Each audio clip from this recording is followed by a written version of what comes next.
Thanks for tuning in to Proline TV for this live broadcast as we preview the PGA Tour event, the Memorial Tournament. This is Jack's tournament, and this is the tournament that Jack envisioned as closely as possible, his Augusta National. So it never became that, but it is still a very prestigious event. It has become a very tough golf course. And you have to applaud Jack, as always, in making that so. Several years ago, Patrick Cantlay, I think he shot 20 under par. And Jack said, well, this just isn't going to work. You know, the game is changing, the equipment and so forth. So I'm going to toughen up the golf course. And that's exactly what Jack did.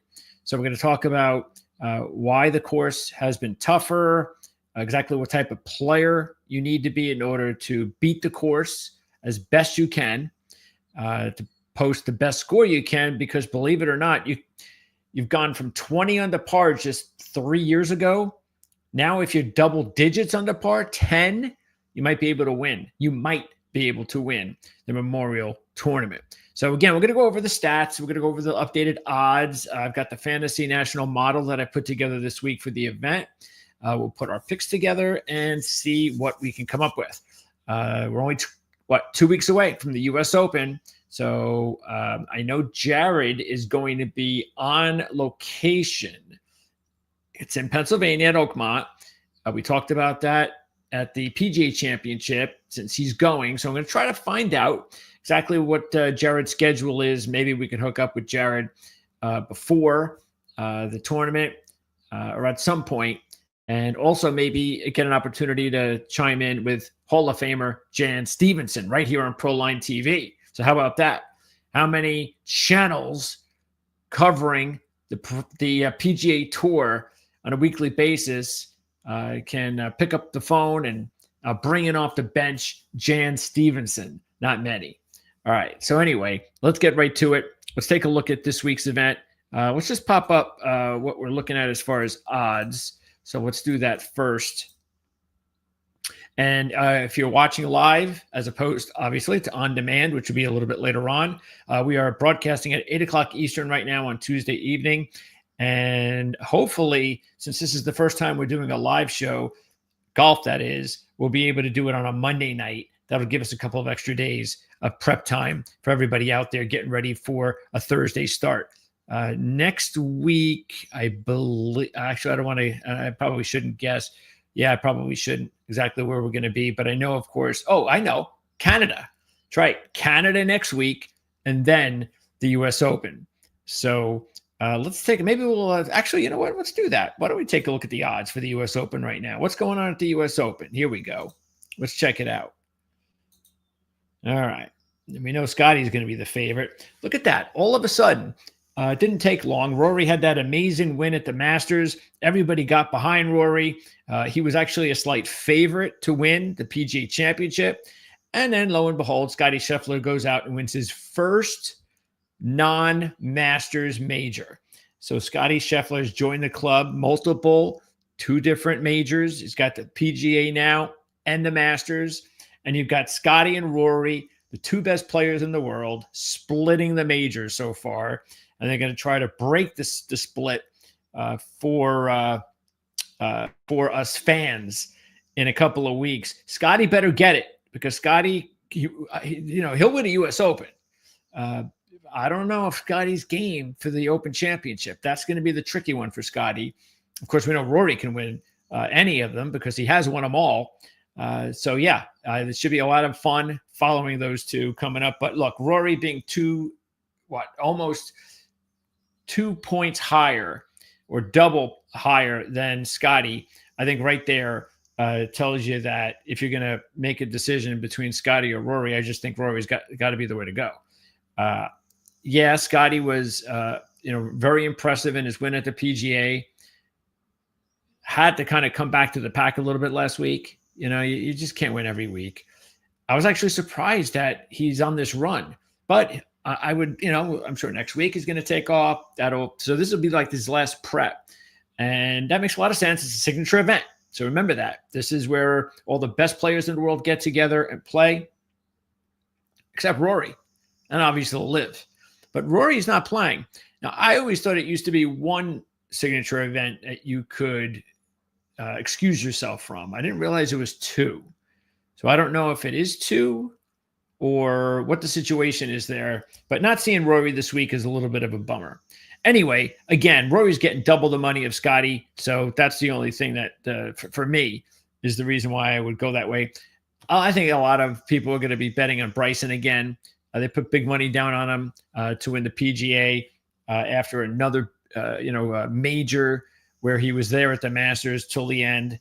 We'll see what some of the players like Oberg and Morikawa and Schauffele do this week. I think this week's going to be very important for those players because they're not really where their game needs to be to win a major. Justin Thomas seems to, even though he just fell apart at the PGA Championship, which again is why this week is very big for Justin. And actually, I like Justin. And then you've got some of the live players. Let's see. I mean, Joaquin Niemann is probably the one that sticks out the most.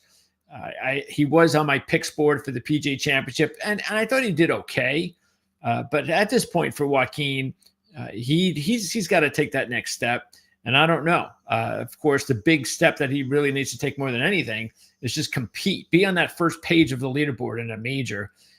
We'll see if he can accomplish that. Matsuyama, Spieth is in here somewhere. There he is. Dustin Johnson was awful at the PGA. Wyndham Clark's game is just not there. Straka, I think, is you're getting 65-1 on Sepp Straka. We'll talk about him this week. I'm actually surprised Max Homa is 65-1. I really am. Even Max has a pretty good number this week. I don't know where that's coming from. I guess I do because of how he performed for just a little bit recently. But other than that, I just, Max, he's just too inconsistent. He can have a good round or two at the PGA and then a disaster round or two. So I just putting it all together, it's so hard. There's so many tough competitors to go up against in golf that to expect Max Homa is where his game is right now. Expecting to put it together for 4 rounds, I just don't see it. Boy, Matthew Fitzpatrick, keep an eye on Matthew Fitzpatrick. Now, the reason I'm going through this is because we're only 2 weeks away, and we're now at the point where the odds are where futures are still possible. And you want the value. What value? Where's the value? I think this is where the value is. I think this is exactly where the value is going to start for me, right here at Matthew Fitzpatrick. I like Matthew Fitzpatrick this week, and we'll get into the reasons why. So it's 65-1. If he were to play really well this week, even if he doesn't win, that number's dropping. You probably see Matthew Fitzpatrick around 45-1. And I think it can even be lower than that, depending on how well he plays, because there's going to be a big spotlight this week because of the field. Who else? Is there anyone else here? I think Rob McIntyre. I think he's somebody that may not be worth maybe a pretty decent gamble at 80-1. Patrick Reed could be interesting. Let's see if I notice anyone else. Brian Harmon may not be a bad idea. Brian Harmon has had some good U.S. Opens before, and we hit him with the Open Championship a couple of years ago. So we were on Brian Harmon a few weeks this year. We've cooled off on him for the past few weeks. We'll see how he plays on this week. And I don't know if he's scheduled to play next week, but I think at 100-1, I think. So, and look, we're not looking for Brian Harmon to win. What we want Brian Harmon to do is to get on that first page of the leaderboard. If he can do that this week, I think that's going to be what we need to take a look at him seriously at the U.S. Open, because he already has a win this year. Let's see. I think it's too early for Batia. Rose is only going to be interesting. I know it's 100-1. So I would say, though, that if you're thinking about taking Justin Rose, think of it now. Because if Rose were to play well this week, I don't anticipate that, but it's possible. He'd have to stop the slide he's going through. But if he could do that, then that number will drop based on what he did at Augusta. Jason, we are not going to see Jason this week. So maybe we'll see him next week, but we're not going to see Jason this week. So I don't know. 100-1 is kind of big for Jason. He played pretty well at the Masters, but that golf course is pretty good for him.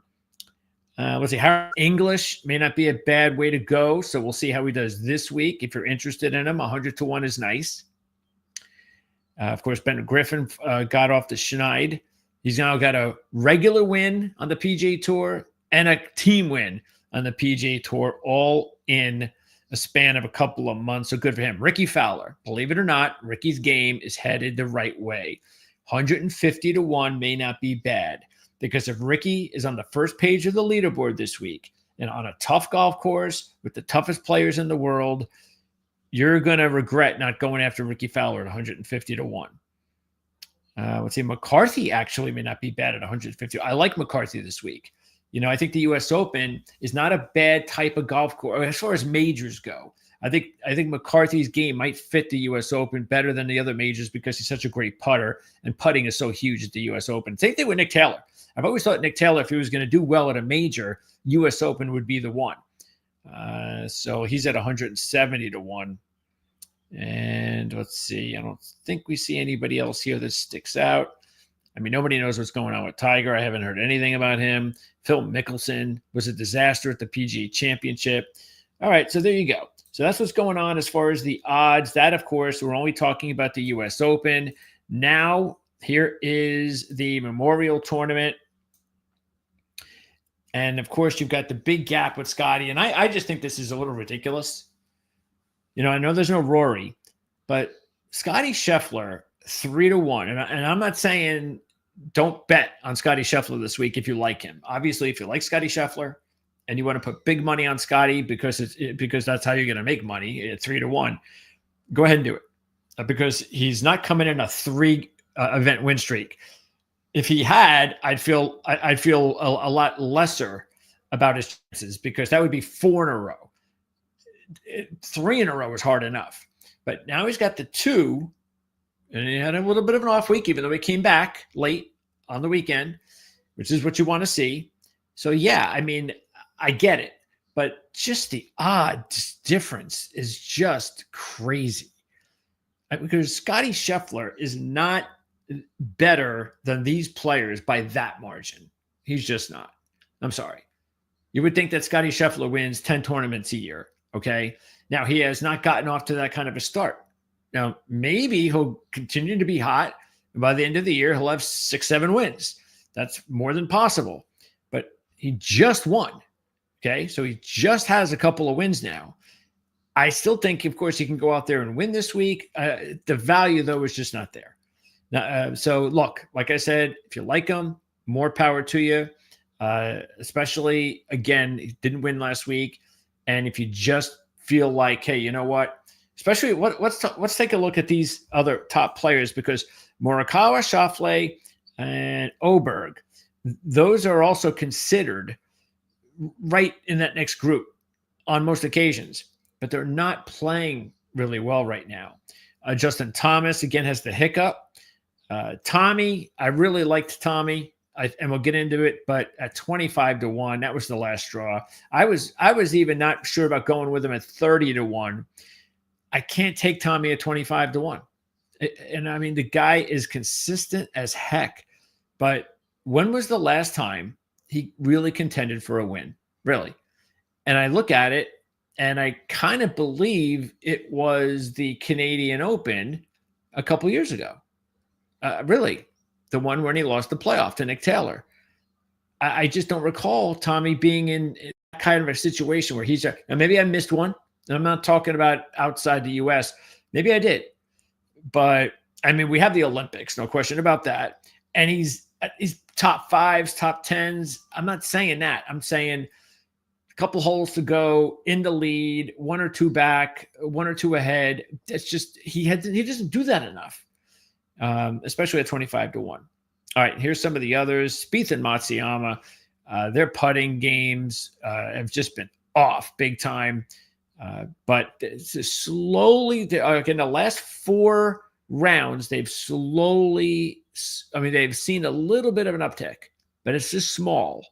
But at least there's a little bit of an uptick. And there's some of the others, because I think there's a ton of really good value. Andrew Novak was someone that I came really close to taking. He was 90 to 1 yesterday, and we were going to take him. But now he's 60 to 1. So the value is gone. And I think that's about it. We're going to go diving into this now. Here are some of the rest of them. So let's go ahead and drop this. We can come back to that. Now we're going to take a look at our fantasy model. All right, so then this is from Fantasy National. So we'll have a link in the description. Once we're done with the live show, I'll post up the link on the on-demand video. And we're going to go, of course, 24 rounds. What we do is we go 24 rounds, 12 rounds, and then I shoot down to 4 rounds. Sometimes I'll look at 8, but I try to look at 3 increments. I always want to see how they're coming in from their previous 4 rounds under the model. And then again, 24 rounds it's far enough. It gives you a lot more. A lot of times, people like to see. I know Brady was one of them. Like to see a lot more of a sample size, and so 24. Sometimes some analysts just go by 24, and that's it. They don't want to see 4 rounds, 8 rounds, but they'll stick at 24 because of that sample size. But I want to take a look at 24, 12, and 4 because I want to see if there's a pattern of them getting hotter or going the opposite way. And we're going to take a look at some of that. Okay. And then what are the key stats we're going to go with? So this is our model. And here are all the key stats. Okay. So let's go over them and also touch up on what we're doing here this week. All right. So once again, we've got the Memorial Tournament, by the way, is in Ohio. As again, this is Jack's tournament. They're playing on bent grass greens. It's a pretty big course. It's long and it's tough. It's over 7,500 yards. Just to note, there have been 6 playoffs here in the last 8 events. So there's a lot of drama here on this golf course. You've got water on 11 of the 18 holes. The rough is about 4 inches, so that's pretty tough. And as I mentioned, Cantley had the big event a few years back. Last couple of years, after the restoration, things have been a lot tougher. Matter of fact, I think the last couple of years, if I'm not mistaken, let me see if I have it here. Let me see if I can pop it open. Yeah, I've got the world ranking there. I'll take that out of there. Let me see. The last 3 years we've seen since Cantley, it went to 13 under par in 2022, 7 under par, and 8 under par. The last 2, 7 and 8 under par. And that is with Victor Hovland and Scotty Scheffler winning. All right. So that is as tough as you are going to see on the PGA Tour. It doesn't get tougher than that as far as a non-major. Okay. So a couple of things to note. Part of the reason that it's gotten a little bit tougher, they made it a little bit more challenging off the when you're hitting your original tee shot. The fairways are not bad. They're not wide, but they're not really narrow. But they have made it a little bit more difficult. And I know they've repositioned some bunkers, and that's something that we're going to get into. So anytime you have a long, tough golf course, total driving is going to be very important. And that is that. Matter of fact, I'm going to pop up because I have it here. So we'll keep it there. All right. So here's the total driving right there. So that is definitely going to be a big part of it.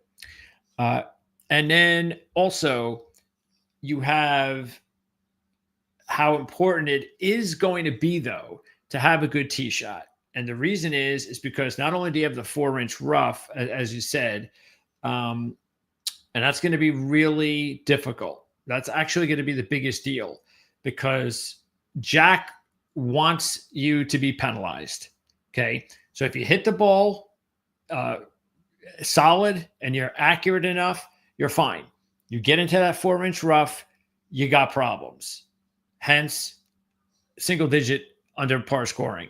So that is why good drives, very important. Okay, so we want good drives. We got tee to green to start off with, total driving, to start off with. And once again, you're going to see the fairways are not narrow. They're wide enough. But it's great to see that if you don't if you look, hey, I'm going to give you something here, but if you're not, this ain't Hawaii. We're still there, but they're still wide enough. But we're going to give you something here. But if you don't hit it where you need to hit it, and it's a bad shot, we're going to penalize you big time. Okay, so again, good drives, very important. Let's see. What else do we, oh, by the way, strokes gained approach, always going to be very important a lot of the times in a golf tournament like this with this particular golf course. So obviously that is going to be huge. So we're going with that. That one's a no-brainer. Now, very important, the 175 to 200 and the 200 or more. So this is where you're going to get a lot of the approach shots coming in here. And that should be no surprise. So these are long approach shots from 175 up, basically. So this is really where you're going to get a majority of your second shots. It's a lot of people believe it's a second shot golf course. And there you go. Matter of fact, 200 or more will have, I believe, more even than 175 to 200. Okay. But still, I kind of even them out. But you can do what you want. Just to keep in mind, long irons, 200 or more, are going to be very important this week. Okay. And then the short game. Okay. Short game, right around the green, very important, including the sand saves, as I said. So you got the bunkers you're going to be dealing with, and there are a lot of bunkers. Okay. So that's something to keep an eye on. There are also deep bunkers. All right. So these are not easy bunkers. So you got the bunkers. So that's going to be who's really good in sand saves. And then basically around the green is going to be really important too. So you have to be really good around the greens. Not surprising coming from Jack. Okay. So that's what you need to keep an eye on as well. And again, that's why second shot golf course, if you're in the rough and you come out of the rough, a lot of times if you are around the green, well, that's going to be your next shot. Because you're probably, if you're in the rough, the chances you're making the green pretty small, especially most of his greens at Muirfield are going to be on the small side. And that's kind of Jack's motto, or that's what he goes with on most of his golf course. He likes to have smaller greens and he likes to be undulated a little bit. So if you're coming out of the rough, the chances of being on those little greens, not very easy to do. So you're going to be around the green more often. And so once again, that's going to wind up being a really important shot for you. And if you can do that, see, that's why it's so key, because you're not going to be 100% off the tee. So you get into a little trouble sometimes. And that's why the winner is going to be really good at being a little bit more consistent with his first shot. But if he's off a little bit and then his second shot is around the green and needs to make a really good third shot, well, that's where some of that magic comes around the green, sand saving, and so on. All right. Also, we have the last one is par fives, and that's because par five scoring is very important on this golf course. It's a tough golf course, so you want to take advantage of the par fives. And, there are some par fives that are gettable. There are some par fives where you can have good scoring, and you must take advantage of that. And there you go. So those are the key stats that we want to be looking at. I also think that you should take a look at Jack's courses because Jack's courses, unlike Greg Norman, Jack is very consistent with his golf courses. So take a look at Jack's golf courses. That's very important. And again, take a look at players that are good on the longer courses, the difficult courses, the combination of both, very important. Okay. Similar courses. So the similar courses, I'm going to pop up. This might be a good time to pop up the picks. So, which has all the information on there as well. Where did I put it? Let me see where I have it. Okay, here it is. All right. Now, this is going to also include the stats that I just spoke about. Okay. And we also have the picks. Now, here are the courses. All right. So you get the 3M Open. That's Twin Cities. You've got the Tour Championship. So obviously that's the big one at the end of the season. The Valspar is important, and the Wyndham. All right. So those are the top four in my mind, the top 4 courses that you want to keep in mind. I also would take a look at the Open Championship, Royal Troon. Okay, so Royal Troon is a good one. They had it last year. They also had it in 2016, but I don't get anything there. So take a look at Royal Troon last year, and also these 4 courses will definitely come into play. Okay, and don't worry about putting. Seriously, this is actually one of the golf courses during the season that you're not really worried too much about it, which is going to go into our handicapping this event. So if you're not really hot with the putter, well, you might get a little, it's sort of like Shane Lowry. Now, we didn't pick Shane Lowry, but I could see Shane Lowry actually doing well this week because that's the part of his game that's been letting him down. But it's not difficult to putt here. And that's all part of it. You know, Jack made this one of the easiest to putt greens as possible. I'm not talking Mickey Mouse, like Texas a few weeks ago. I'm just talking about so really they're just, the greens are so well done that there's no excuse. There's no like, well, I don't like the way this, I don't like the way that it was irrigated because it looks like this now, or there's too many of this or whatever. There's no excuses. If you can't putt well here, then you're just not putting well. And there's nothing anybody can do about it. There's no excuses. This is a really nice, these are really nice greens, and they're not very big, as I said. So when they're not very big and they're not very tricky, well, hey, it's up to you. This is just an averagely good, solid course for putting. So we'll get into that. All right. So there you go. Oh, and key trends as we have it up there. We've got the, let me see, make sure I've got that one. Yeah. You've got the last 12 winners, first-time winners, have averaged 4 appearances. Okay. So I think that's pretty good. I mean, even though if you look at it, there are a bunch of players, because this is Jack's event, that are in this field that have played here an awful lot. But yet, 4 is the average, okay? Matter of fact, Scotty won on his 4th last year.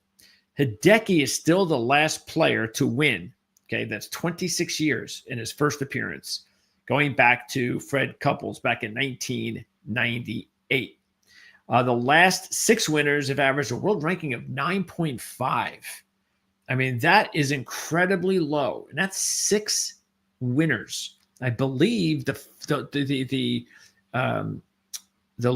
highest ranking or the lowest ranking, 17 during that span. So we've had 1 Scotty to 17. Now, and that's 6, right? The 7th, the Shambo. Okay, so you got the top 17 players of the world that doing that each year. Okay. In the last 6 years. The 7th year, you have a major winner at DeChambeau, who, by the way, ended up 5th ranked that year. That was his breakout year. So this was like the beginning of his breakout year. He won this one, and he won like 2 or 3 more times. And he got up, I think he was like in the 30s when he won this one. He wound up 5th. And then the 8th winner, I don't know, I'm stretching a little bit here, but the 8th winner was Jason Duffner, a major winner. Okay. So the point is the cream definitely has risen to the top here. You have to have major type ability, and you have to be one of the best players in the world. That's been the MO here for the last 8 years. Now, the difficult thing is going to be, as I said, talking about there are quite a number of players that are not, all of a sudden, you look up, and they're not firing on all cylinders.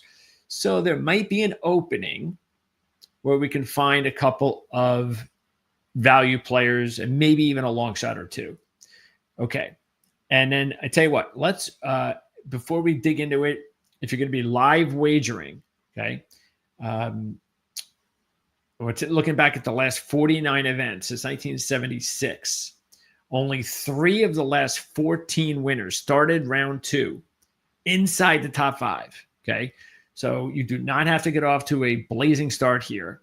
And there's only been 1 leader in the last 14 to go on and win. 10 of the last 13 winners started 3 shots back or more, including 6 of the last 8. So again, you don't have to, at the end of the first day, if you're somewhere like in 15th place and you are 4 or 5 shots back, don't worry about it. Don't sweat. Going into the weekend, 13 of the last 15 started the weekend in the top 5. So now all of a sudden, the first round might have been a little slow, but you got to pick it up going into the weekend. Okay, so make sure that take a look at your players or any players you're interested in taking. Try to be in the top 5. I know it's a small window, and it's 13 out of 15, so it's not like 95%, but it is something to keep an eye on. And 7 out of those 15 actually began the weekend in the top 2. So you'll feel pretty good if one of your picks is in the top 5 or the top 2 going into the weekend. No winner, okay, has ever started the final round outside the top 10. Ever. How crazy is that? I'm not sure if for an event that's been around this long, 49 events, this is the 50th anniversary because I can count. So it's amazing that no player has ever won this event 49 times. They've had an opportunity and nobody's done it outside the top 10. Only one winner, started outside the top 7. And that was Jim Furyk, who was 10th in 2002. Wow. Okay, so you go into the final round and you're taking a look at the leaderboard. Just draw a line through it. I'd draw a line through. I mean, I definitely draw a line at 10, but I'd have another line at 7. But boy, there'd be a line at 10, and if someone's at 11th, and I just got to feel no, forget it, not going to do it. Or if I'm going to do it, I better get a really good number. Okay, Patrick Cantlay has the record of coming from behind and winning. How many shots? 6. And he did that in 2021. This is the last one before they changed everything. Here's the deal, though. He was in second place. So he wasn't like in 15th or 20th, 6 shots back. He was just in second place. Okay. The last 15 winners began the final round no more than 4 shots back. All right, so you want that 10th place, and you want 4 shots back. So if you're 5 shots back or more, or 11th place or more, it's the final round, get rid of them all. And that includes Scottie Scheffler. 36 of the 49 winners all time started the final round in the final pairing. So I'm not sure what the percentage is, but it's a pretty good one. Okay, so there you go. That's what is going to get us ready as we start to now take a look at breaking down the field and exactly what we did here. So we're ready to go. Now here, see, if I click model rank, it'll go by the order of exactly how I have them ranked based on the rounds. The reason I'm not going to click that right now is because I'm going to show you, I've showed you this before, I'm going to show you how it's done, where now you're just looking at it based on the players. Pretty close to how they're listed on the DraftKings board, odds, breaking them down. So this way it makes it a lot easier. You can do it 2 ways. It all depends on what you're looking for. If you want to research it and take a look at it based on what you see odds-wise, it makes it a lot easier. But if you actually want to see them ranked, all you have to do is click this and it'll be ranked. Okay, but I wanted to keep it like this because here I'm going to show you. And again, this is just 24 rounds. So you see got Schauffele, even Thomas, Morikawa, Oberg. You see, those are some of the really top players, and they're all outside the top 10 of the model rank. Okay, so I mean, Scheffler's first, so it's not like I've got some weird model. So that is just a little bit of a note that you want to keep an eye on. Let's go through the players, all right, and show you how we're going to the reason. No, look, Scheffler's an easy one. The thing that makes him really dangerous is the putting has actually been fantastic. He's first, believe it or not, in putting in the last 4 rounds with this model. I mean, with bent grass, amazing. Scottie Scheffler first. How dangerous does that make Scottie Scheffler? Okay. And by the way, Scheffler has played here 4 times, and in his last 3 appearances, third, first. He knows it's a big one. It's Jack. He'll win more than 1. He might even begin with 2 at the end of this week. All right. Schauffele Morikawa, and Oberg. So let's go with those three, because for the most part, I think most people believe and look at it and say, okay, those are the three that should be labeled right behind Scottie Scheffler, whenever Rory's not around. Let's just pop this up. This is from, is it Louis Lutters? I was a little late on this. Louis popped this in here about 10 minutes ago. That's a very interesting name. I've never seen the name Louis Lutters. My favorite, I popped up the pick, so hopefully you saw that, Louis. Just pop them up again. There you go. So there's my favorite, JT. Now, I might be in a bad situation here after what happened at the PGA, but the reason I'm going with JT, and I'm going to get into it right now, is going to be most importantly, I think, is because I'm willing to give him one hiccup. Again, a major, I get it, and it's a tough course. I know that, but I'm just going to give him one hiccup because he was playing so well, and now I'm going to try to pick things up again, like if he's back where he was. If he doesn't, I tell you what, if he does not play, let's say he finishes in 40th, 30th, 50th this week, and it just looks like. And again, if you're 40th, 50th this week, you're going to be, I don't know what, 5 over, 6 over. You are not going to play well, potentially, if the course is really tough again this week. So all of a sudden, it's going to look bad. Your confidence is going to be shot after back-to-back bad performances. And it was all of a sudden, it's just forget it. I can't even think of taking JT at the U.S. Open. So I think if JT is going to have any shot at all at the U.S. Open, he's got to play well this week. And I anticipate he's going to. But before I get to, and by the way, as far as JT is concerned, the thing that does bother me a little bit, even though I still went with him, is because, and by the way, I like him in comparison to some of these other big players I'm going with. And it was one of those situations where when I took JT, I was taking him because we opened up talking about those other trends. We opened up talking about, which I think makes a lot of sense. Top 10 players are winning here, major winners, the best, the cream rises to the top, all that kind of stuff. So the way I looked at it was, okay, I've got to have, and Scheffler's out of here because, again, we're not going to pop in Scottie Scheffler here every week, or it's just, I don't know, in any week when he's 3-1, because that's just too easy. A monkey can do it. But going and taking JT, when I compare him to the other players, I kind of still felt that he was worth going with, especially at the odds number he's getting.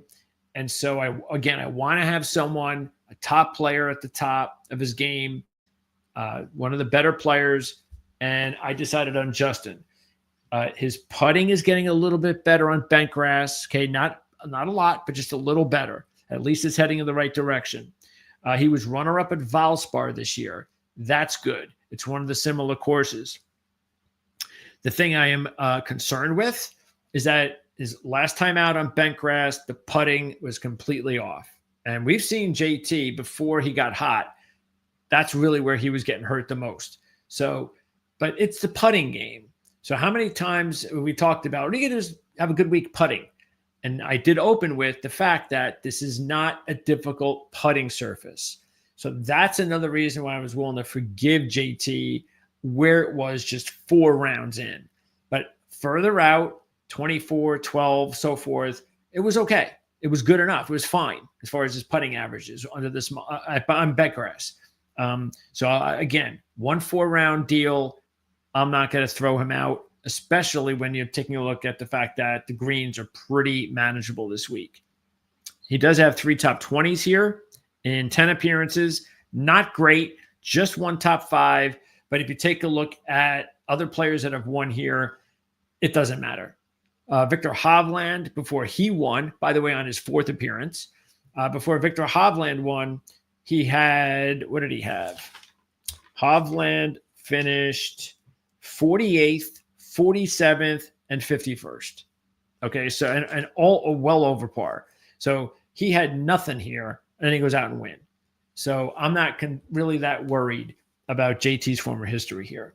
But taking a look at the players that I was mentioning, Schauffele, Morikawa, Oberg. If you look at Schauffele, he does have a good history here. 6 of his cuts made are all top 25s, but just one top 10. That was last year, 8th. So that's okay. That's pretty good. Hey, he won at the Open Championship at Royal Troon last year. That's good. What's not good is his game has he doesn't have it right now. Right now, he just does not have his game where he needs to. He got behind early with the injury. Wasn't a long time, but it's been long enough. And apparently, it set him back a little bit. Now, is he awful? No, he just has not gotten a rhythm going. So the model says he's going the opposite way. And the putting is also not been particularly strong recently. So even though his putting is actually putting on bentgrass has actually been better than his overall game with the model. Tell you what, let me just go ahead and move this up, say to 12 rounds. All right, so here we are at 12 rounds. And you can see Schauffele, 19, Morikawa, 44, Oberg, 55 in this model. So that's Schauffele. So I'm not going to take Schauffele. I just don't think this is a good week to take him, especially when you are he is the second choice, I believe. Let's pop that back up. Let's go all the way back up here, see if there's been any changes. He's tied for the second choice along with Morikawa. Speaking of Morikawa, there you go, 44th. That's not all that great. And it didn't get better. Okay, so he's actually been getting slowly off his game again. He was really looking like he was going to get the win. He hasn't had a win in a couple of years. So it looked like he was going to get the win, and because he was playing really well. And then what happened at Bay Hill? Henley beats him with a miraculous shot. And since then, Morikawa has not had a top 5. So he had the runner-up at Bay Hill, no top 5 since. That's a big deal. I like him on the golf course. How can you not? He's been runner-up here twice. So I really want to take Morikawa this week. I was actually, when I looked at those 2 runner-ups, I was like, yeah, I think I'm going to take him this week. But that was my initial thought. And then I started to realize, yeah, his game, and then things we've talked about before too. He's got to get over the fact that he has not been able to close in a while. He's had opportunities to close, and he hasn't been able to do it. This has been going on for a few years now.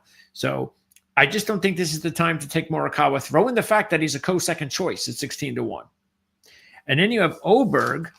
And Oberg, boy, his model, none of it is good. It doesn't matter where we go since the last 24 rounds. Nothing of it's good. Most of his putting isn't good. If you look at it in his last 6 events, he had 1 top 10, which was the Masters. And I remember, of course, how do you not remember the Masters? That final round. And I had McIlroy, of course, if you remember.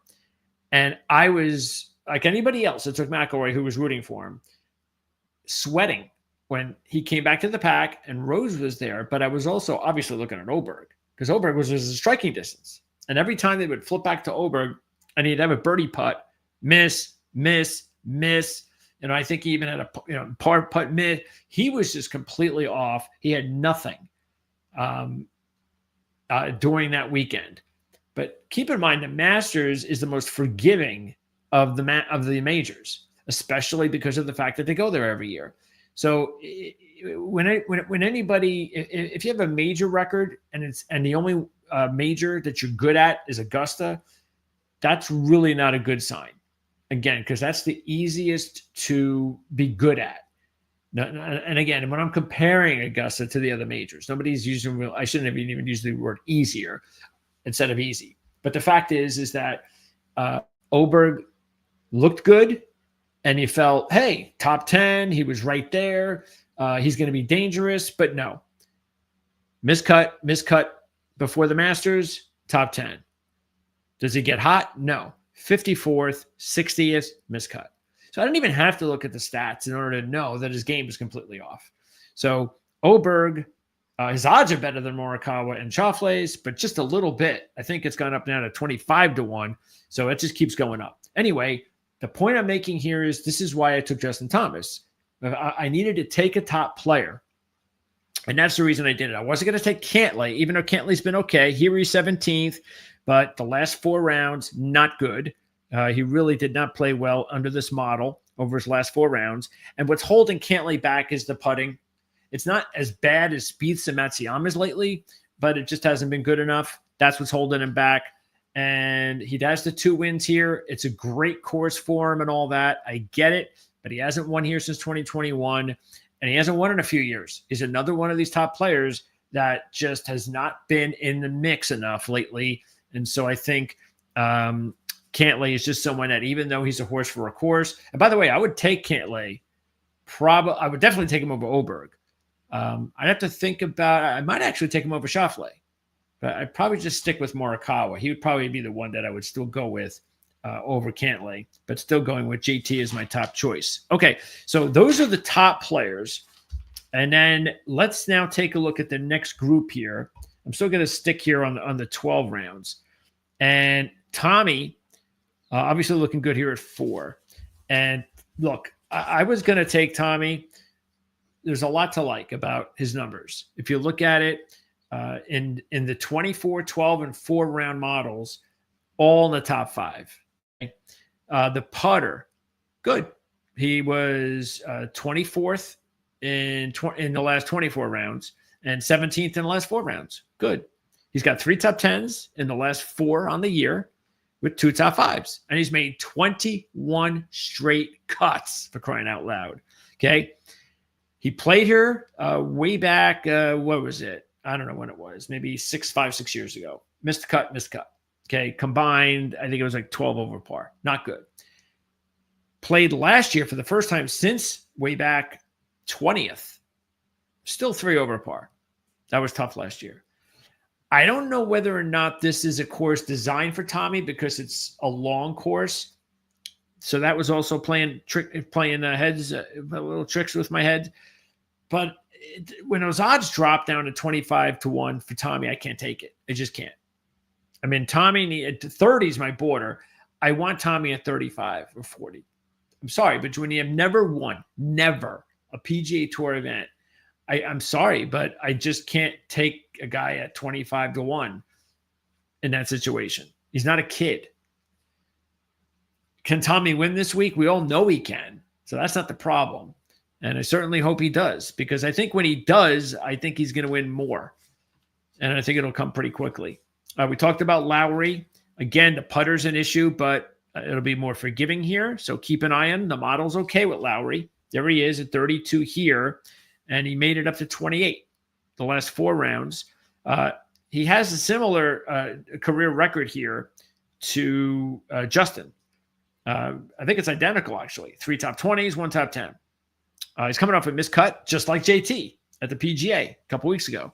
So there's a lot of similarities there, but you're getting double the money with Lowry.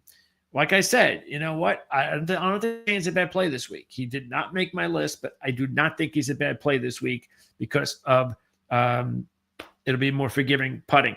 Corey Connors, I came real close to taking. Here's Corey at 15.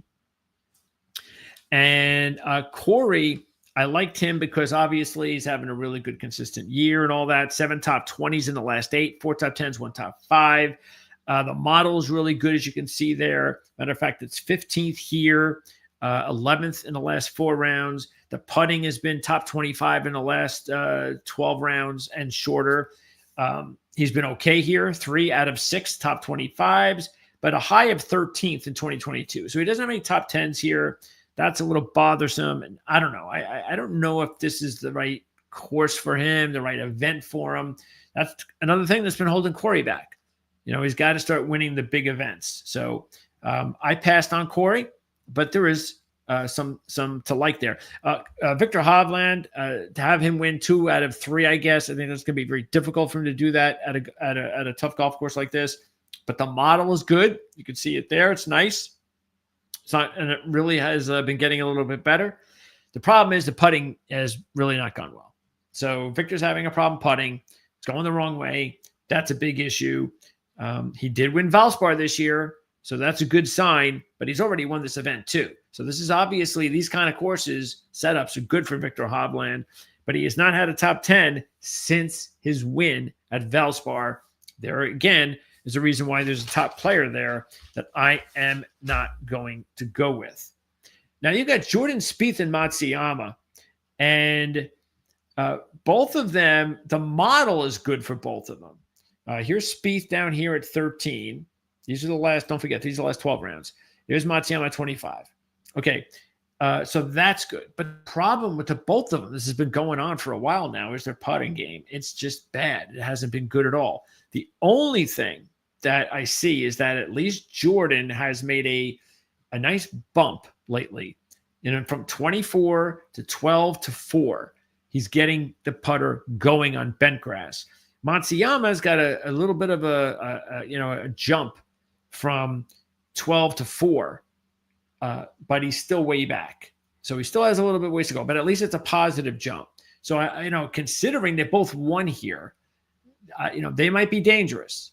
Okay, and they're both getting good odds, around 35 to 1. But I still don't know. I can't trust their putting game, and especially Spieth. I just have a hard time with Spieth. It's just difficult. You don't know when you think everything's going well, and then he just has a disastrous event. It's just really tough. I don't know if how many viewers out there have wagered on Jordan Spieth. I don't know how much success you've had with him, but he can be very tough to wager on. Not in the old days, but when he was in the prime of his glory. But in the last several years, it's been really, really tough. He's been very inconsistent, even when he's been consistent, if you can get what I mean. By the way, Matsuyama, when he won, as we mentioned before, he won on his very first appearance. Well, he obviously hasn't won since, so he's 0 for the last 9, just one top 5 since the win. Spieth has not won here. I thought Spieth did have a win here. Spieth does not have a win here, but he's been really good here. He's got 8 top 20s out of 12 and a couple top 5s. He did win the Valspar in 2015. I would take Spieth over Matsuyama, by the way, if I'm picking one of the two, because Spieth, his numbers with the putter are better right now than Matsuyama's. So I would take Spieth, but again, I can't take Jordan right now. I just can't. But if you want to take Jordan, you can do that. If you have better luck with him than I do, go ahead and do it. I will say this, that depending on how he plays, what I'd like to see actually is for him to be in that kind of trend zone where he is, I don't know, like 12th place, but he's not that, 4 shots back. But you can see, maybe you look at the numbers after day 1 and you see some good stuff there. Like maybe the putter's good and a few other things aren't really happening for him, but the putting is good. That's what I'd keep an eye on. And what I'm saying by that is because obviously if Jordan gets off to a great start, you're going to lose all value.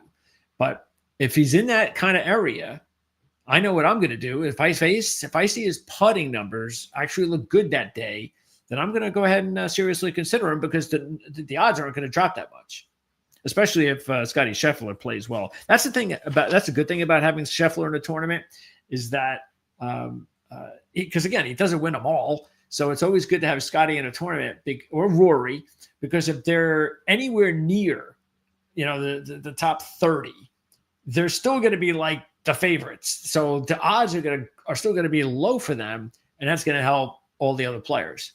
All right. Now let's move down a little bit here. And now we're going to get to some of our picks. We got a back-to-back. Actually, we got 3 of them here. Actually, we might even have more. We've got Straka. We have Siwoo. We have Fitzpatrick. And we have Bradley.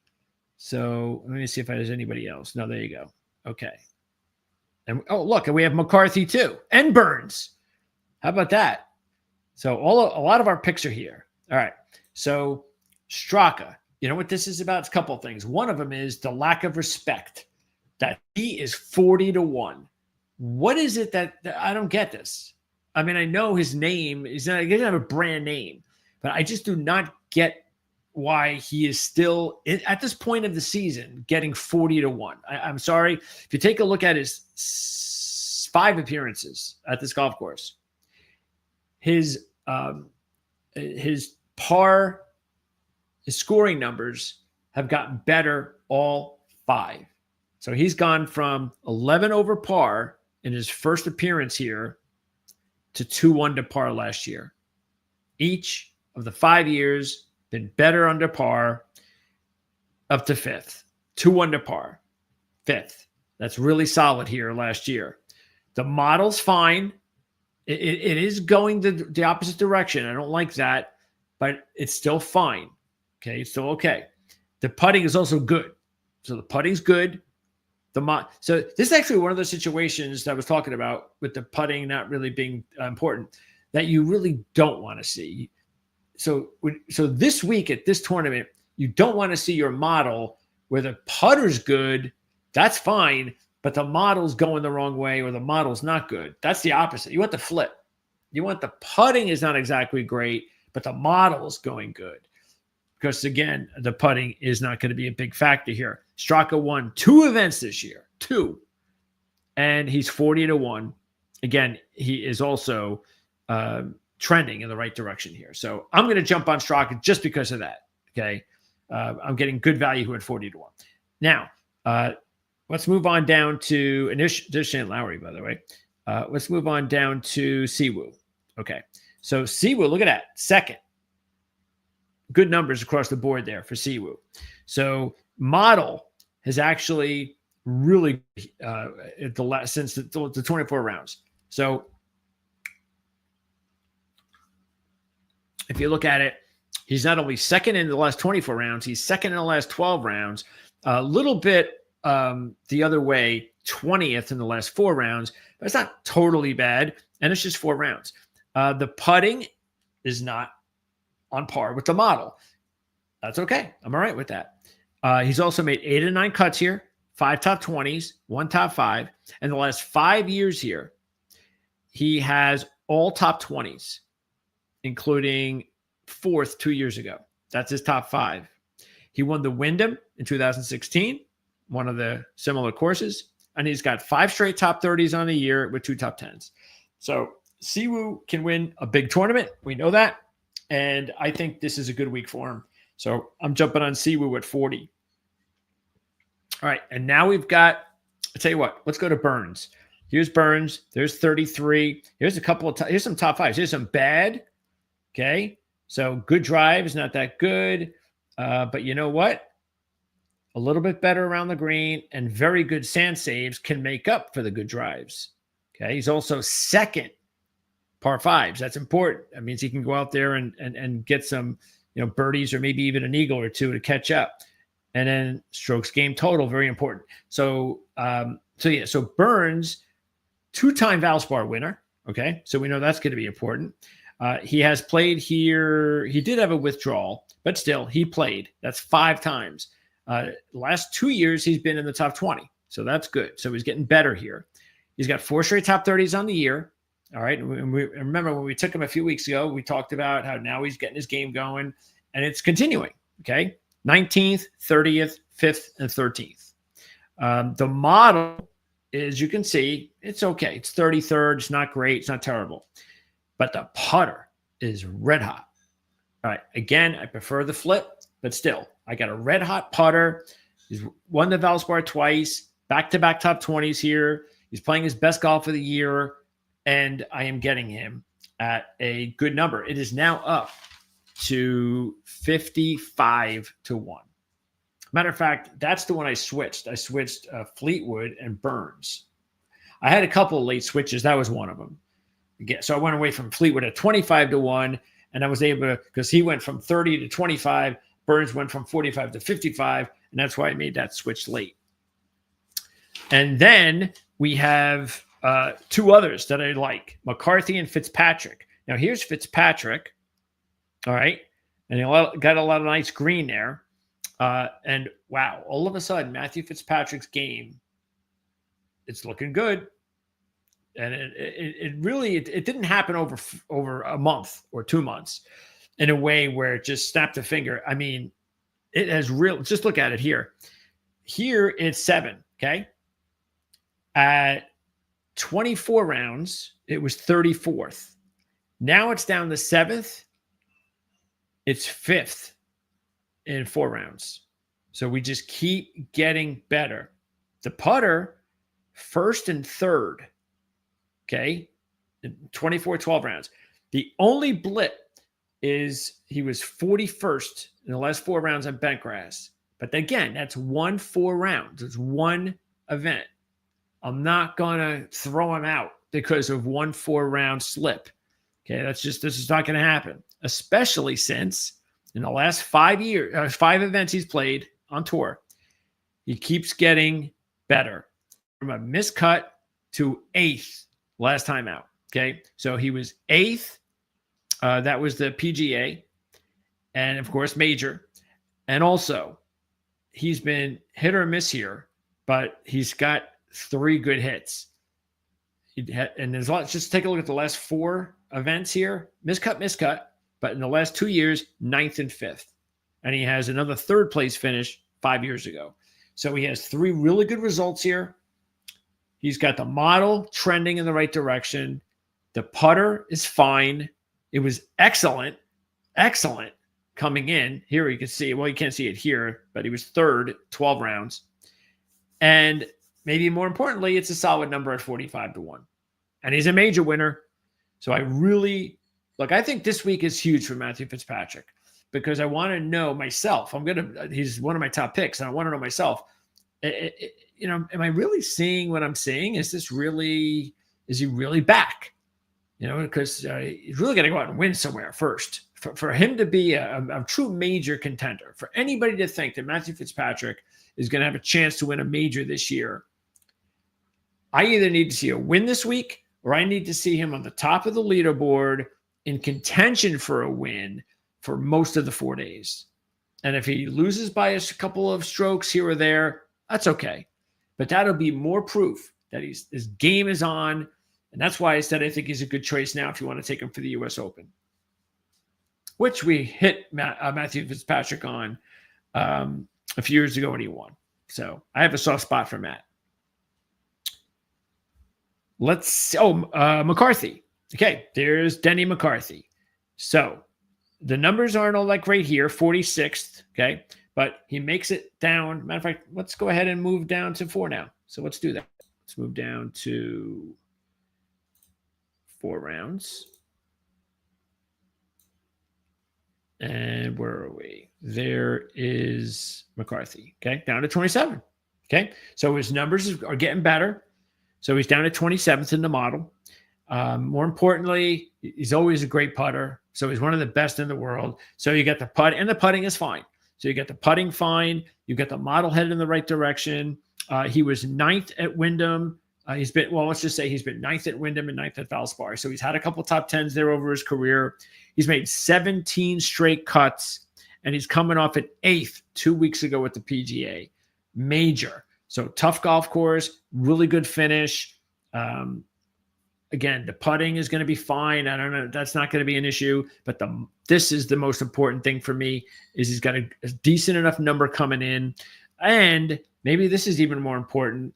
In his last 3 years here, he's played here 5 times.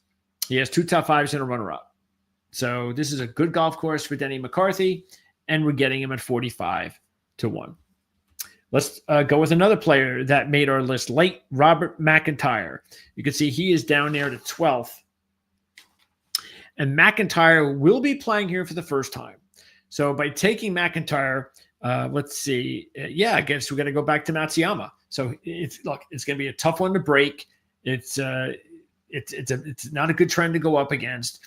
But what I like about McIntyre is you're getting 55-1, so it's a big number. And he's coming off a 6th place finish last week. So I like the fact that his game, which really hasn't been on top of his game for the most part this year. So I like the fact that he's coming in playing well. The putting has made huge strides. So he's really hot with the putter on Ben coming in. So that's fine. So now I don't have to worry about the putter. Hopefully I shouldn't have to. And the model, as you can see here at 12 in the last 4 rounds, by the way, it was 9th 12 rounds ago. So the model's really good. The putter is coming in hot. A 6th, he's coming in playing well. I like all of that. Look, I've got 10 picks up there. I could put one of them in there from a player who hasn't played here before. Keegan Bradley. Keegan, last 4 rounds, numero uno. How about that for Keegan? And it wasn't like he went 50-1. He went from 9th to 5th to 1st. That is perfect. And we know Keegan's not a great putter. And just take a look at his putting. yeah, it's not going in the right direction. It's not good. But this is a model situation that I've talked about that I'm perfectly fine with. Okay, your putting's off. It's not going in the right direction. That's okay. This is the perfect type of setup where your putting game can be fine for 4 days. Throw in the fact that the model is perfect now. He's number one, and he's just been going in that direction. So I love that. He doesn't have like a great history here, just 2 top 10s and 14, 4 top 30s, but he's made 14 of his last 15 cuts overall, 11 top 30s, 5 top 10s, 3 top 5s, and the win. He was also second in Valspar several years ago, one of the courses. So I think this is a really good week for Keegan at 50-1.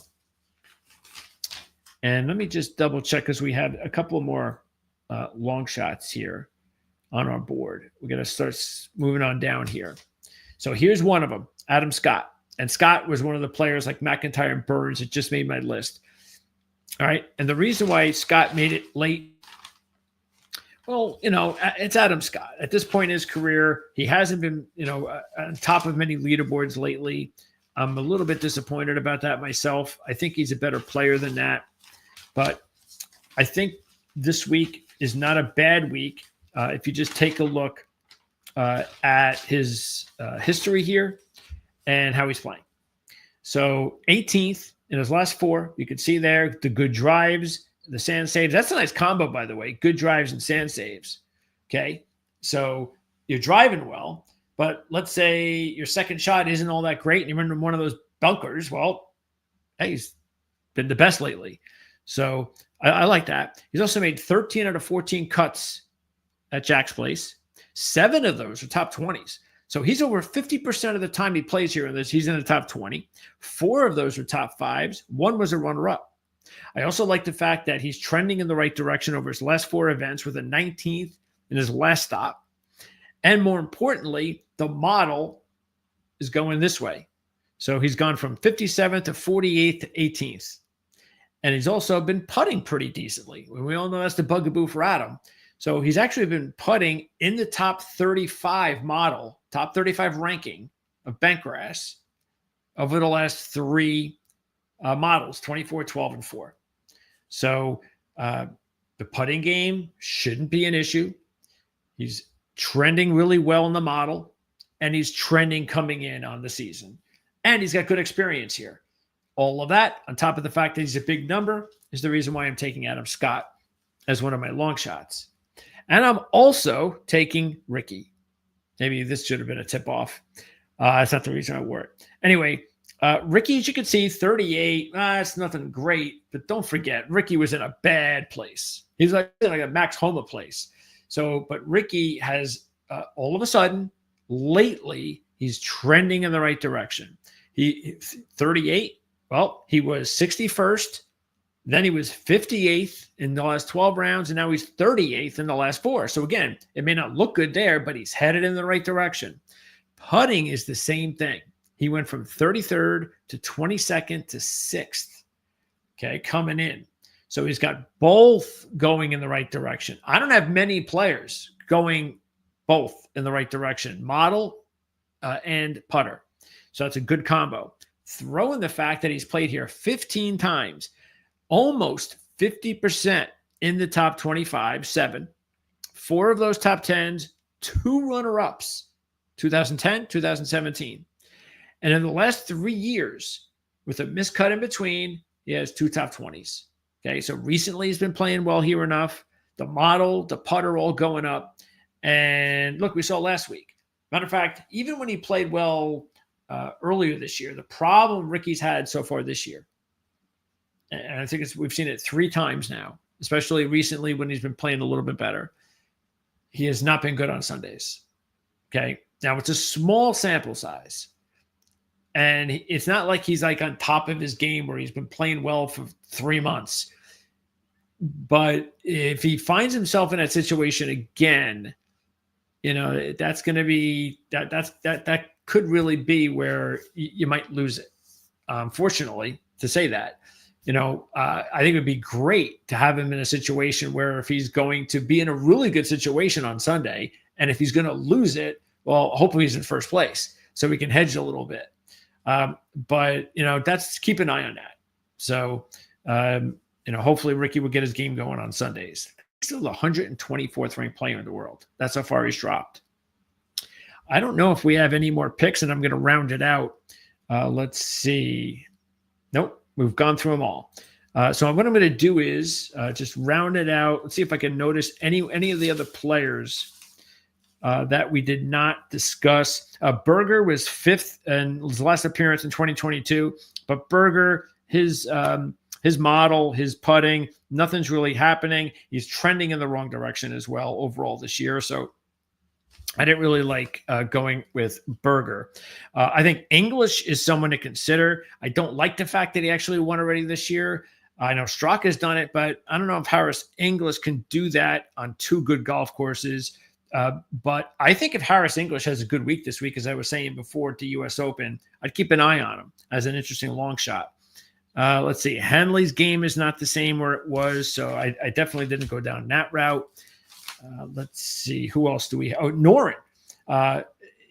It's tough to evaluate Noren because he just got back after the absence, but he had the big event at the PGA, which is really nice, 17th there, but it's only been 2 events. The good news is the model says,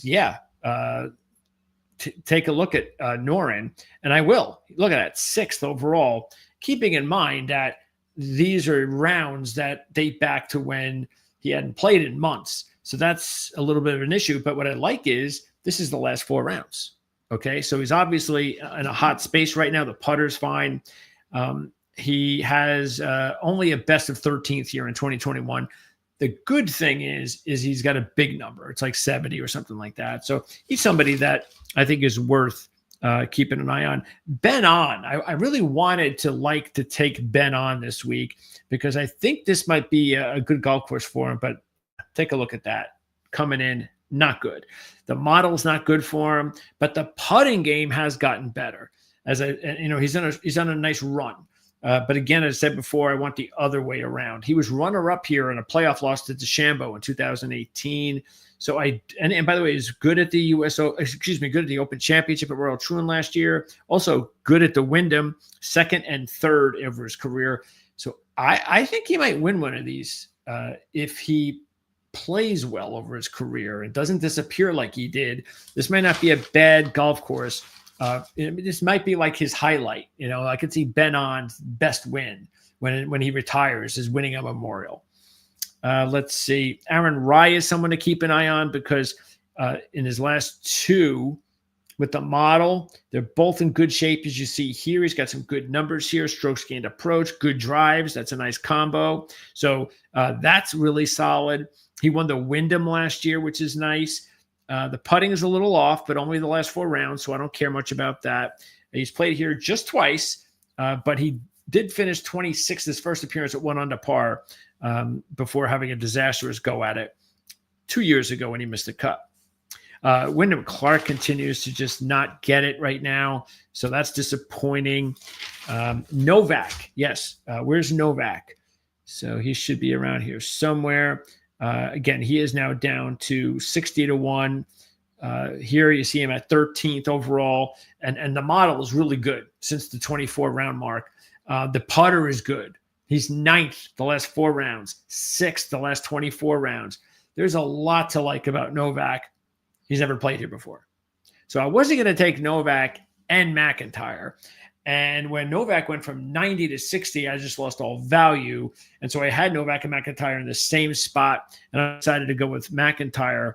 But Novak, I think, would be a good play too if you want to go that route, especially if you feel you haven't lost value, if you didn't even look at the Monday numbers and you just wanted to say to yourself, I didn't have an option there anyway. That's fine, especially because 60 is still a big number. But in his last 5 appearances on tour, only 1 missed cut. That was the PGA. All non-majors, 3rd, 2nd, 17th, 11th. That's a good sign. I think Novak's a nice play. I just don't like the value loss. And I think Bezuidenhout may be somebody to keep an eye on. He was 4th last year, so that's good. The model's headed in the right direction. He's got a big 100-1 number. And where is he? Where is Bazunhoot? There he is. Second in strokes gained around the green, which is nice. And the putting game is fine. And he's played well here. He's had some good results. 16th, actually, last week, too, on tour. So I think Kristen Bazunhoot is not a bad idea if you want to go that route. And I think that is it. I think that's going to cover everything for our show today. So don't forget, next week it is back to normal. We've got the Canadian event. Not sure what golf course it is because they rotate, but we'll talk more about that. I'm going to hope to come on here on Monday. Again, we'd look to do this live, hopefully. A lot more live programming here on Proline TV. And then also, don't forget, in 2 weeks, I'm sure you won't. If you're watching this program, you definitely know for sure that in 2 weeks we have the U.S. Open. So we're really looking forward to that. That's at Oakmont, Pennsylvania. We'll look to have Jaron Smola join me. Again, maybe Jan Stevens will be with us that week. But I will definitely have a sidekick or two that week. And looking forward to that. The U.S. Open, it doesn't really get much better than that. And I think even the week after that is the Travelers, which I still find crazy that the Travelers is a signature event, but they put the money up. That's what talks. And we're gonna have the really, we're at a point now where we have signature event. Canadian event is not all that bad. I mean, it's an okay event, but just look at it this way: signature event, then week off, major signature event. That's what we got going on for the next month. And 3 were the best players of the next 4 weeks, or the best players of the world getting together. So it's a great time to take a look at what's going on in professional golf. As far as the channel is concerned, we have 2 interviews I'm doing live tomorrow covering the NFL. Actually talking about 2. Are we doing 2 or just 1? No, we have 1 AFC South team tomorrow. That's the Indianapolis Colts. I'll be interviewing Kent Sterling. So looking forward to that. That's at 10 in the morning Eastern time tomorrow. That's Wednesday. And then in the afternoon at 3 Eastern, Tony Lombardi will join me to talk about the Baltimore Ravens. So, by the way, the AFC South is going to be important because Jim Feist and I are going to take a look at the 4 teams in the AFC South on Friday's Pigskin Friday show here on Proline TV. We did a really good one last week on the NFC South. This is where we take a look at 4 teams each week. We're going to be doing this for 7 more weeks on Fridays, just Jim and I. And then once that series is over, Mark Lawrence jumps on board, and it'll be Jim, Mark, myself, all the way through to the Super Bowl, talking NFL and college football every Friday here on Proline. So again, AFC South coming up this week. We're going to take a look at the 4 teams, their Super Bowl odds, their division odds, their win totals. What else do we have?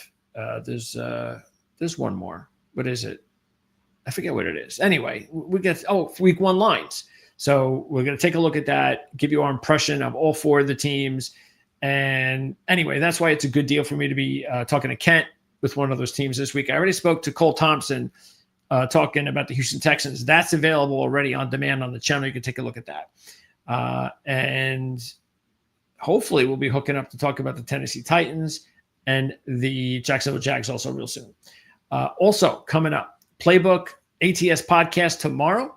You've got Jim and Andy. We'll talk about the WNBA, the NBA playoffs, Major League Baseball. Who knows? Maybe we'll talk a little football too. So that's going to be tomorrow, Wednesday, on the weekly Playbook ATS podcast. And then also, I'll be talking some NFL later in the week. We have the Denver Broncos coming up on Friday. And who do we have on Thursday? Nobody on Thursday, which is actually good because I'm getting burnt out here. But Denver Broncos, Chris Tomlinson covers them for the Denver Gazette. That is going to be on Friday, pretty much right next to our Pigskin show. And we're going to do that live this week. We didn't do it live last week, so we're going to do that live this week. So we're going to be able to interact with the viewers. So again, we're going to have 2 in the afternoon, Denver Bronco interview and our Pigskin show looking at the AFC South. Thursday is going to be horse racing. So right now we're scheduling it for Thursday. That could change. It all depends when we get the odds and the sheets come out from the Magazine sheets. Once we get that combo, we can go ahead and schedule it. This week it's going to be Churchill Downs. So we'll be taking a look at several grade 3 races, hopefully from Churchill Downs on Thursday. So that's our schedule the rest of the week. Looking for not only my shows, but also Jim Feist. He'll have his shows as well, starting with the Playbook ATS podcast coming up tomorrow with Andy Isco. And that's going to be a wrap. So don't forget to subscribe to the show. Really, if that's all you do, then that's great, because that's a great way to contribute to the channel. We're not doing this for free or because we just, have some time off to do it. This is what we're doing. This is what brings in the revenue for us. And so in order for us to bring that revenue in, we need you guys to subscribe. Sharing the videos help out tremendously. Liking the videos, commenting, just like Louis. And I don't even know if Louis left. I kept Louis's comments here the whole time. I have no idea if Louis left or not. But bottom line is, we appreciate the comments, the back and forth. I know we haven't had a lot of it here on the golf show. Just take a look at the horse racing show, man. We go back and forth. We get a lot of people commenting and asking questions, and that's what we are eventually going to see happening on a lot of our shows. So I'd like to see that pick up a little bit here with our golf community. I know it's small, but I know we can do better than that. So anyway, we're out of here. Enjoy the tournament that is coming up, of course, in a couple of days. Let me take a look one more before I get out of here. Let me see what we have for the weather.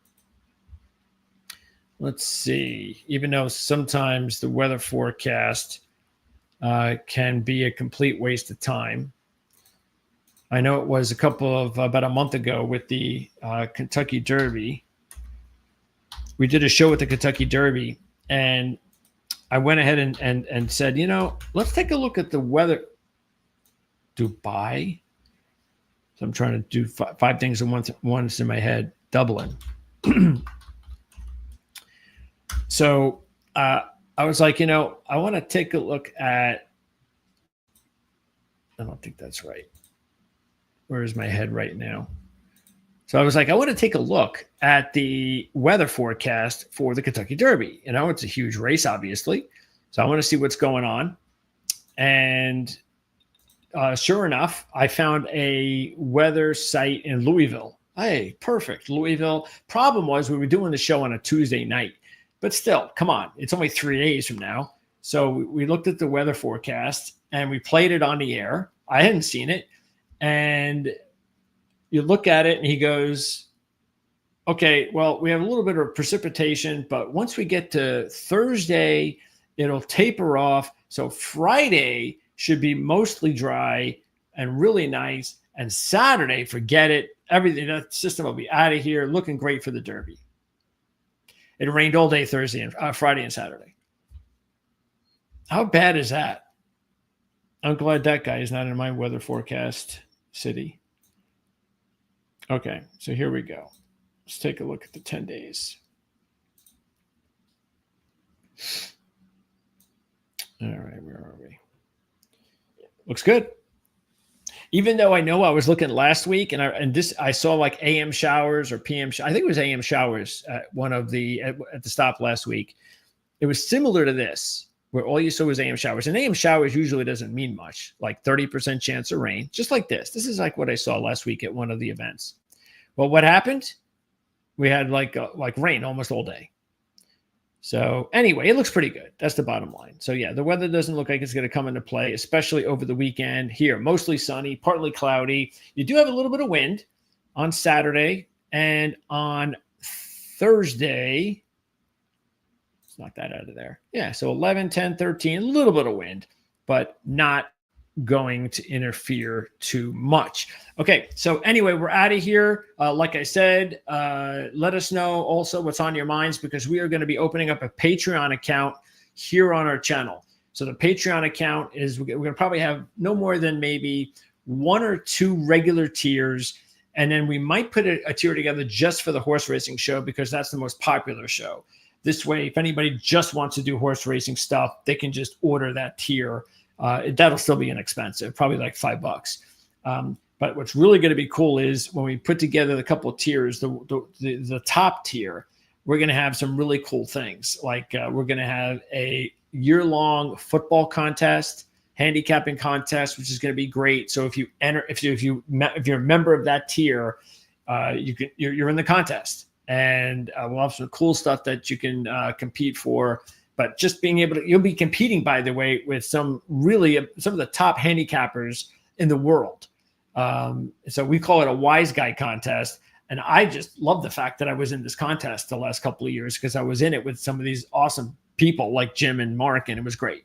So you get to compete against the great ones, and it's a lot of fun. And then we're going to have other things like Andy Isco and Jim will be doing especially Andy. Andy handles those Las Vegas contests, and he's going to be updating everybody on those tremendously giftful contests in Las Vegas that totals out to like $50 million on just a couple of them. So there's a lot of money to be made in Las Vegas. And Andy's going to update them all. You get the Circus Survivor contest, which is very popular. So he's going to be doing that on a weekly basis. That'll be, I think, available as far as membership perks. And then I know we're going to have like some picks will be available in the membership. Jim and Mark and a lot of the people we talk to, a lot of the handicappers are still going to give picks like they've always done on the channel, but they'll hold some additional picks on the Patreon. And we got some of the other cool things that we're going to be working on. So no matter what price it is, and trust me, it's not going to be very expensive at all. I mean, we're already thinking about just cutting it down to $5 or $10, and that's it. So, but what's really going to be good is that a lot of the stuff that'll be available are stuff that we haven't even presented here before. So it's not like we're going to be putting content on the channel and then, all of a sudden we got a Patreon. So sorry about stuff we used to give away for free. If you want it now, you got to pay for it. That's not what we're going to do. We're creating new stuff. So that's kind of cool. But really, I want to know if anybody out there has any questions, comments, or things that they would like us to do regarding golf or anything else that you want us to cover. Because obviously here on the channel, we cover an awful lot of stuff. I mean, there's stuff that like what don't we cover? I know Jim has talked about, he wants to get into tennis and a few other things. But look, we cover a lot. We cover the 4 major sports. We've got NASCAR, we've got F1, we have horse racing, we have golf. So we cover an awful lot of stuff. Even the WNBA, Jim covers. I mean, come on.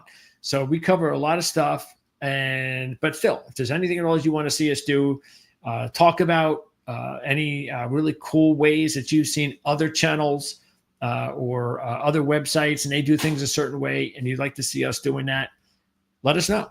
We're open to any suggestions or ideas because we're a growing channel. We're going to continue to grow.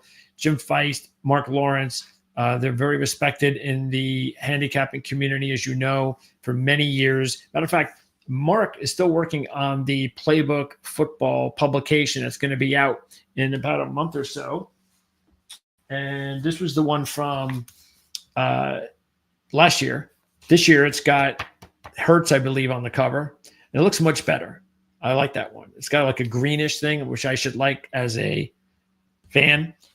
Anyway, so I'm going to see if we can, Jim and I are going to see if we can pressure Mark into giving away a couple of those babies as part of maybe the membership package or just giving away anyway. We'll find a way to do it. But anyway, bottom line is we are growing and we are going to continue to grow. So we want you to be here with us along the way. This is not one of our most popular shows. Let's just put it out there. We don't get a whole lot of traffic here, but it's good enough that we want to keep it going.